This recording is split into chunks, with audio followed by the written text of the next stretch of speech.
We're here today with Burg Simpson, a construction defect attorney law firm, to continue our Associate Gulf Coast educational series for managers and for board members.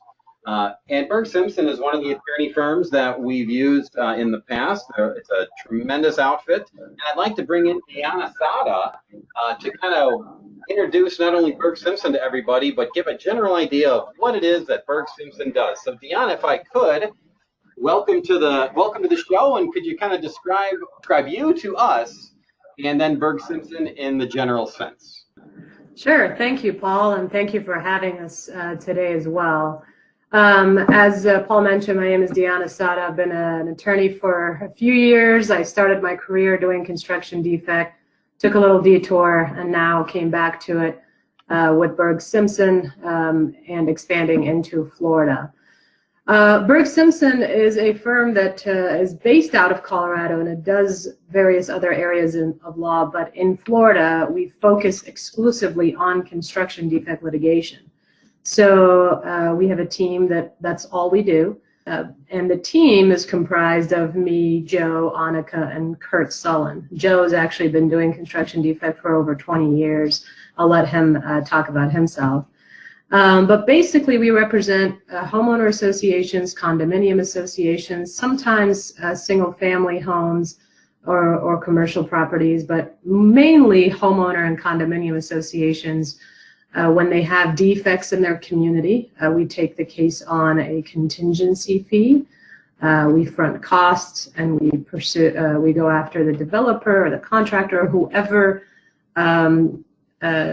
did the construction in a defective manner, and we try to recover for the association that way. So that's the overview of what we do at Burg Simpson. Over the course of time, I know managers and board members have a lot of questions when it comes to what is considered a case. What are you looking for in certain timelines that are a part of this? So if I could, I'd like to bring in Joe Smith into this conversation. So Joe, welcome. And if you could, challenges when it comes to construction defect in terms that the managers might not know, or certainly the boards might not understand about what's going to make a good case or what could blow up a case altogether. And certainly there are timelines there that we'll get to in some slides. But if you could just kind of give me the overview of what's the pitfalls, if you will, when you're dealing with construction defect scenarios. Yeah, sure, Paul, and thanks for having us. From a timing standpoint, the two key timeframes that associations and board members and managers want to keep in mind are what's called the statute of limitations and then the statute of repose. So the limitations statute is a 4-year window that begins to run once a defect basically shows up in the community and either is noticed or should have been noticed by a board member or a manager or an agent of the association. A unit owner's knowledge of the issue may not be enough to trigger that 4 years, although conservatively I would certainly analyze things based on owner observations in addition to the board and manager. The statute of limitations, the statute of repose is a 10-year window, and basically what that statute says is once a community after final completion is more than 10 years old, if defects are just then appearing, so say 11 or 12 years after the community was first completed, then in all likelihood that association is too late already to pursue its construction defect claims. Now, both of these time limits are super fact intensive. They can vary widely from community to community. So what we always recommend to managers, to board members, is definitely consult with an attorney who knows these two statutes, who can analyze the facts at your particular community, and don't ever assume, even on an older community, that you're outside of either one of these time limits. There may be facts, there may be circumstances that make the case viable, although on its face it may not seem that way. Completely makes sense. So staying with you, Joe, what is a typical, and it's a weird question to ask, but are there typical scenarios for new construction where you're dealing with what you could almost expect, or what you should be looking for if you've recently purchased in a new development? Is there anything that is kind of like that standard boilerplate, what you need to look for? My guess is water intrusion, which is natural. But is there anything else that the manager or the board could think to themselves and go, okay, we just bought this property or we just moved in and it's brand new, so to speak, but what should they be looking for in the event they think they've got a construction defect challenge? Yeah, so certainly one of the more obvious things could be grading and drainage issues. So if water is ponding or pooling adjacent to the home right up against its foundation or a clubhouse or any other amenity within the community, that could be cause for concern. You don't want water ponding near the building and its foundation. That could cause foundation and other structural issues over the long run. I would say same thing goes with asphalt and pavement. If you have water ponding for extensive periods of time, that may be an indication that something's not right. With the building itself, for our multifamily communities, what we are typically seeing are going to be building envelope related issues. And by building envelope, very, very generally, I would say you got to think about the skin of the building. Everything from the roofing to the stucco or the siding or the brick or the stone, the windows, the doors, everything that's supposed to keep the elements out. And water intrusion inside a unit or a home can certainly be an indication that there are problems with water getting into but not out of those exterior systems correctly. But even without water intrusion, for example, on brick and stone and stucco, if you start to see that white sort of staining, or you see buckling or delaminating, those can all be indications, even without water showing up inside someone's home, that something is wrong behind the system. And really what those folks need are experts, including attorneys and engineers and architects and contractors, to come out, take a closer look, and figure out whether or not there's something going on, and if so, is it systemic and therefore worth considering what could be a long and very expensive construction defect lawsuit. And naturally, lawsuits in and of themselves can be intimidating. They can take an awful lot of time. But then when you also start it with people just don't know what constitutes, a construction defect case, if it's a strong one or a weak one, however you want to describe that.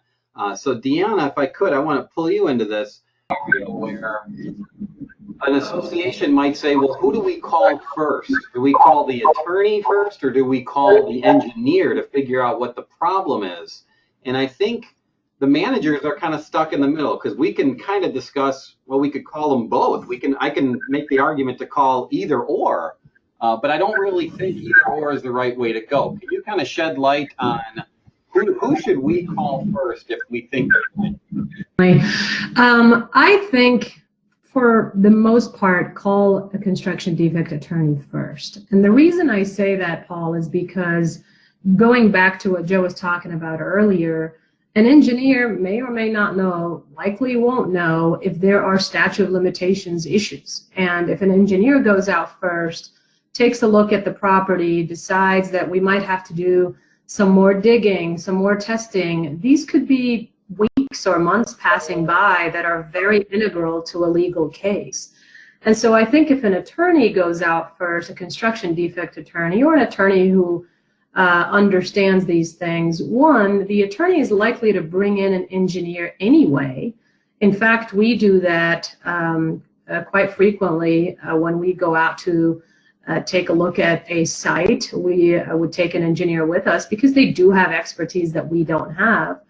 But at least we would be looking at it from a broader perspective, a legal perspective and an engineering perspective. So I think it's important to call a construction defect attorney first.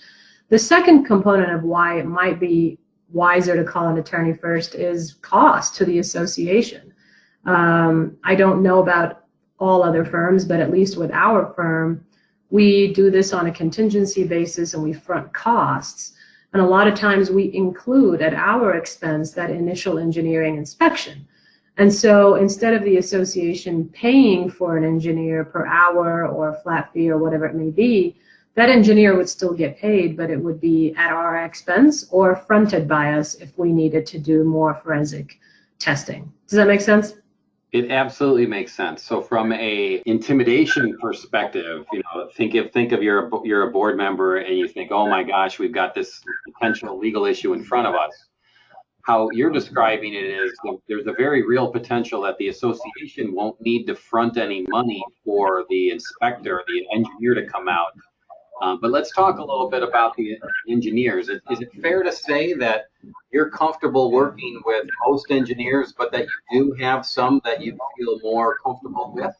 When we select engineers to go out to a site with us, we normally make sure they're engineers who can also do forensic testing, or engineers who understand what it's like to potentially be in a legal case, perhaps testifying, being a deponent. You know, a lot of engineers have not been deposed before, and so when we select our engineers, we prefer to go with a firm that has been involved in cases, and we have people who we trust do everything from an initial site visit to a forensic testing, and take the stand at the same time in case that ever becomes necessary. So Joe, let's make an assumption that a board feels like there's an issue that they want to reach out to you as a construction defect attorney. What information or what data do you need to kind of start this process? Meaning, what should the manager or the board already kind of have readily available for you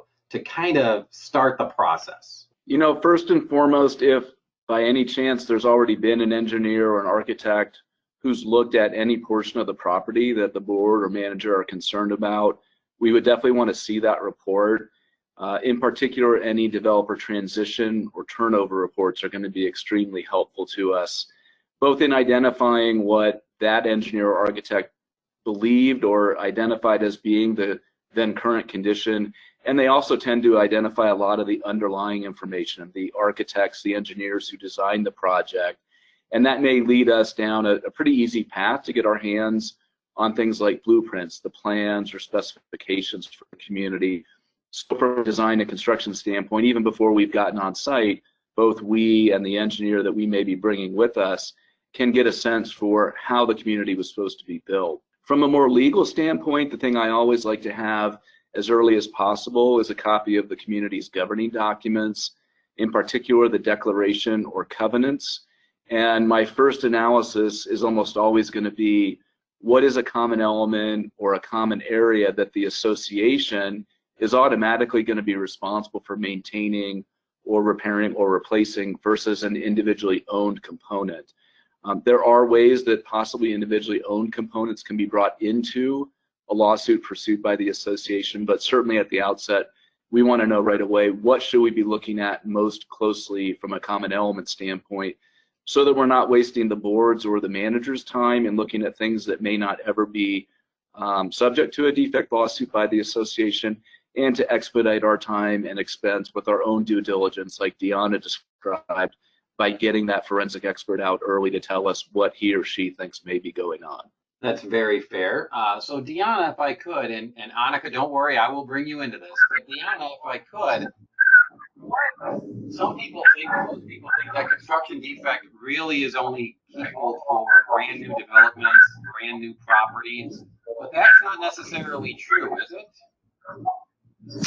No, it's not, and most people don't realize that, which is why a lot of times it's possible that there could be a 20-year-old community that might think, oh, there's no way we can call an attorney for this. It's too much time has passed. But in Florida, you can actually pursue construction defect claims on older properties if there's reconstruction done, or if there's any work that's done on a property, like let's say new roof installation.